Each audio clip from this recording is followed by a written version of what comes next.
আবার যে বাইরে এসে উনুন জ্বালালে, কোনো কাজ আছে নাকি? রান্না বান্না তো জানি সব হয়ে গেছে আমাদের।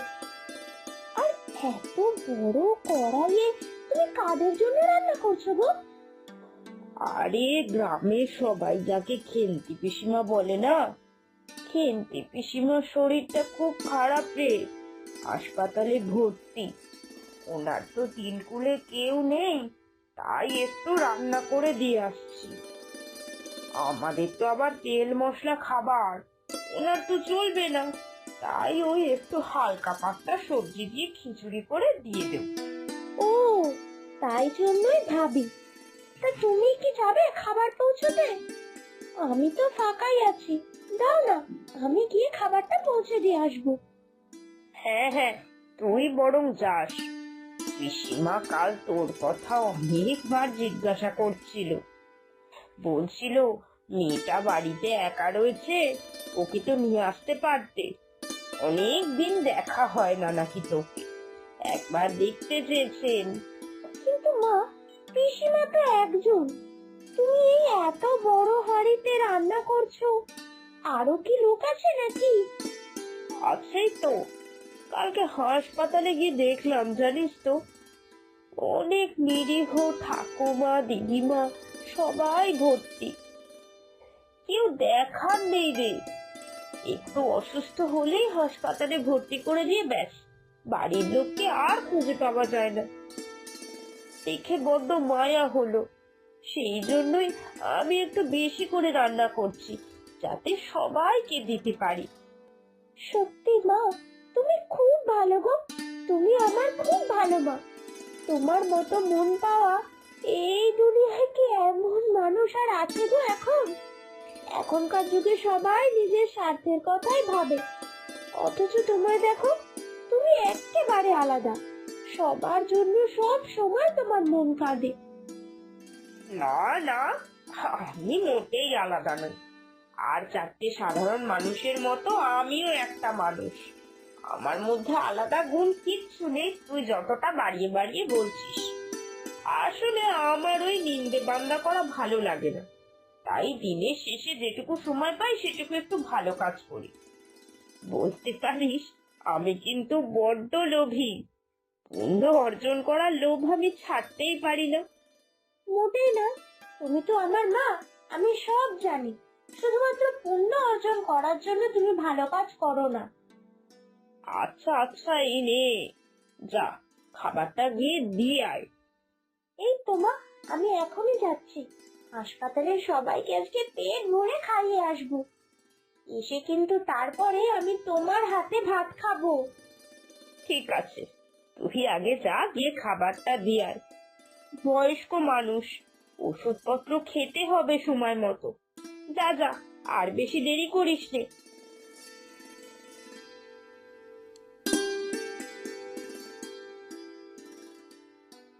এই মিনু, কোথায় যাচ্ছিস রে তুই এখন?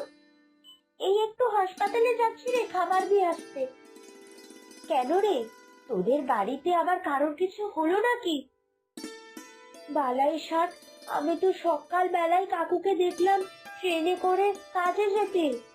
তোর মা কি অসুস্থ হয়ে পড়লো? কাকিমা সত্যি মহান। কাকিমার এই গুণ আমি যত দেখি তত মুগ্ধ হয়ে যায় কাকিমার প্রতি। তা তুই এখন কোথায় যাচ্ছিস রে?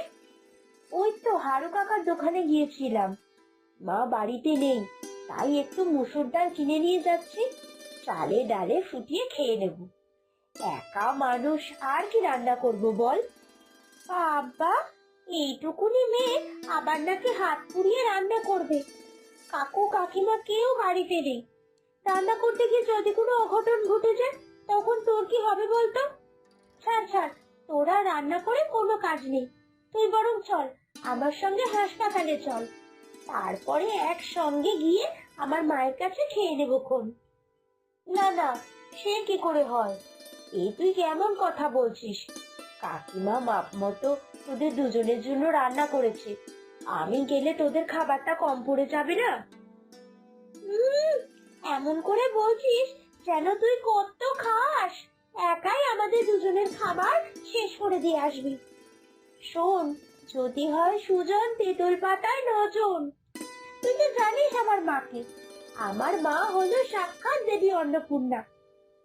ঠিক একটা না একটা ব্যবস্থা করে দেবে। আর বাড়ি গিয়ে মা যদি আমার থেকে শুনতে পেয়েছে যে তুই আমার বাড়িতে না খেয়ে নিজে হাত পুড়িয়ে একা রান্না করে খেয়েছিস, কি ভাবছিস আমার মা আমায় আস্ত রাখবে? পিঠে লাঠি ভাঙবে আমার। চল চল শিগগিরই হাসপাতালে চলে যাই, এমনি অনেকটা দেরি হয়ে গেছে রে, ওনারা হয়তো আমাদের জন্য অপেক্ষা করছে। কি গো ঠাকুমা, কি ভেবেছিলে আজকে বুঝি তুমি আর দুপুরের খাবার পাবে না, তাই তো? আসলে মায়ের কোনো দোষ নেই গো, আমারই দোষ। এই বান্ধবীর সঙ্গে রাস্তায় দেখা হয়ে গেল আর কথা বলা শুরু করতে গিয়ে দেরি হয়ে গেল। নাও তোমার খাবারটা রেখে দিয়ে গেলাম, খুব বেশি দেরি হয়নি। নার্স দিদিকে বললো নার্স দিদি তোমায় খাইয়ে দেবে। খাবার পর কিন্তু সব কটা ওষুধ খেয়ে নেবে, দেখবে তুমি খুব তাড়াতাড়ি সুস্থ হয়ে গেছো। যেমন মা তেমন তার লক্ষ্মী মন্ত মেয়ে। একটু সামনে আয় তো বাচ্চা, দেখি তোর মুখখানা। বয়স হয়ে গেছে তো, চোখে ঠিক ঠাওর করতে পারি না। চিন্তা করো না, তুমি খুব তাড়াতাড়ি সুস্থ হয়ে যাবে। এখানকার ডাক্তার বাবু নার্স দিদিরা সবাই খুব ভালো। সবার একান্ত প্রচেষ্টায় তুমি খুব তাড়াতাড়ি সুস্থ হয়ে উঠবে। আচ্ছা আমি চলি গো, না হলে আবার দেরি হয়ে যাবে। মা ভাত বেড়ে অপেক্ষা করবে আমার জন্য। বিকালে এসে আমি আবার তোমার সঙ্গে গল্প করে যাব। হ্যাঁ যা রে যা, তাড়াতাড়ি গিয়ে বাড়িতে মায়ের সঙ্গে ভাত খেয়ে নে। বড় ভালো লাগলো রে তোকে দেখে, খুব ভালো লাগলো। বাবারে কাকিমা, এ তো একেবারে এলাহি আয়োজন। রোজই বুঝি তোমাদের বাড়িতে এত ভালো মন্দ রান্না হয়? দেখো না, আমি আসতে চাইনি গো, এই মেয়েটা আমায় জোর করে টেনে নিয়ে এসছে। আমি বললাম যে কাকিমা তোদের দুজনের মতো রান্না করেছে, বিনা নেমন্তন্নে গেলে কাকিমার অসুবিধা হবে না। ও আমার কোনো কথাই শুনলো না। এখনকার মেয়েরা বড্ড বেশি কথা বলে, তুমিও ঠিক অপর। মায়ের কাছে সব মেয়ে সমান। একটা দিন আমার বাড়িতে খাচ্ছ তো কি হবে শুনি? তা তোমার মা কবে আসবেন? 2 দিন পরে আসবে। ঠিক আছে, এই 2 দিন বরং তুমি আমার বাড়িতেই খেয়ে যেও। এই দেখবি তো তোর বন্ধু যেন রোজ আমার বাড়িতে এসে খেয়ে যায়। তোর উপর কিন্তু দায়িত্ব দিলাম এটার। এইটুকু মেয়ে নিজে হাত পুড়িয়ে নাকি খাবে, খুব শখ তাই না? আরে না না কাকিমা, ঠিক আছে, এত ব্যস্ত হতে হবে না তোমাকে। এই নাও আরো একটু খাও, এই বয়সেই তো খাবে। তুমি আমায় সবটা দিয়ে দিলে, তাহলে তুমি কি খাবে বলো তো কাকিমা? উফ, তুমি চুপচাপ খাও তো। এর আগেই বললাম তুমি বড্ড বেশি কথা বলো। তা হ্যাঁ রে, পিসিমাকে কেমন দেখে এলি? পিসিমা ভালোই আছে গো মা, তুমি চিন্তা করো না। আমার মন বলছে পিসিমা 2-1 দিনের মধ্যেই ছাড়া পেয়ে যাবে। যাক বাবা, ভালো হলেই ভালো। ঠাকুর তুমি সবার মঙ্গল করো, কেউ যেন কোনো কষ্ট না পায় ঠাকুর। তোমার ভরসাতেই তো সব, তুমি দেখো। এই যে পিসিমা, সুস্থ হয়ে বাড়ি ফিরেছো বলেই কিন্তু দৌড়ঝাঁপ করে রান্না বাড়ি করতে লেগে পড়ো না। আমি ঠিক তোমার খাবার তোমার বাড়িতে পৌঁছে দিয়ে যাব। আর হ্যাঁ, ঘর দৌড়েও একদম হাত দেবে না। ঘর দৌড়ের সমস্ত কাজ আমি আমার সংসার সামলে ঠিক করে দিয়ে যাব। সন্ধেবেলা এসে তোমার সঙ্গে গল্পও করব। তুই একমাত্র আমাদের কষ্ট বুঝিস। এই বয়সকালের যে কি কষ্ট, কেউ কথা বলতে চায় না আমাদের সঙ্গে। সবাই ভাবে আমরা একটু বেশি কথা বলে বাজে বকবক করি। আমাদের সামনে দাঁড়ানো মানে সময় নষ্ট করা। এই বাড়তি ঝামেলা কেউ ঘাড়ে রাখতে চায় না বলেই তো এত বয়স্ক মানুষদের এত কষ্ট, আমাদের মতো বুড়োদের ঠিকানা হয়ে যায় হাসপাতালের মাটিতে অথবা কোনো আশ্রমে। সত্যি গো, তোমাদের কথা ভাবলে বড্ড কষ্ট হয় আমার।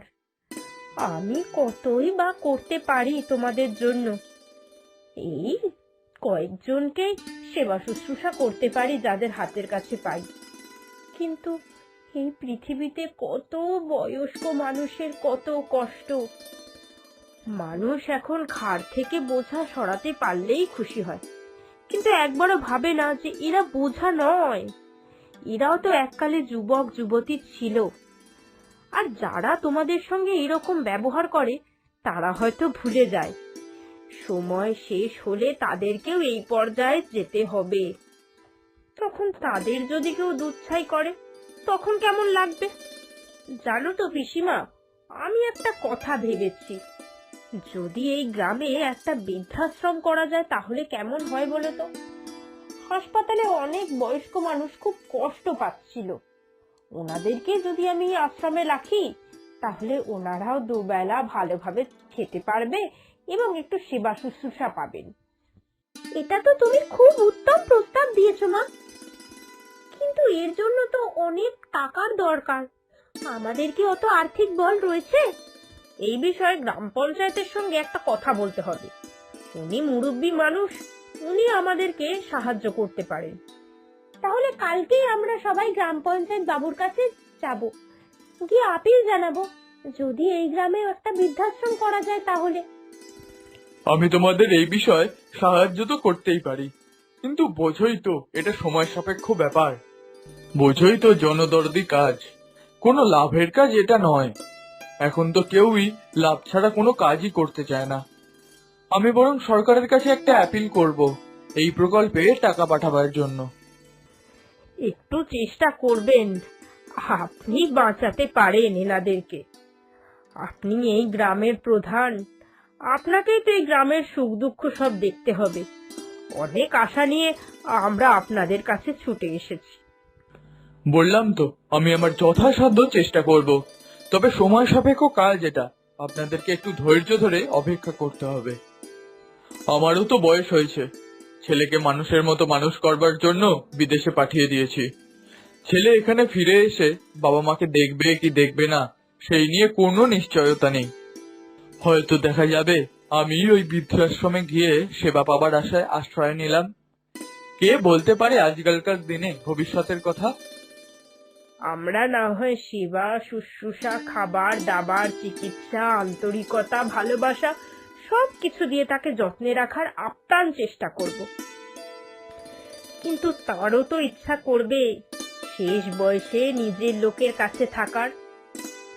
জীবনের এতগুলো বছর যাদের সঙ্গে কাটিয়েছে, যে পরিচিত স্থানে থেকে এসেছে, সেই জায়গাটা ছেড়ে এইরকম অপরিচিত অন্য মানুষদের সঙ্গে থাকা, এই যে বড্ড কষ্টের। জীবনের শেষ কয়েকটা বছর সবাই সুখে শান্তিতে থাকতে চায়।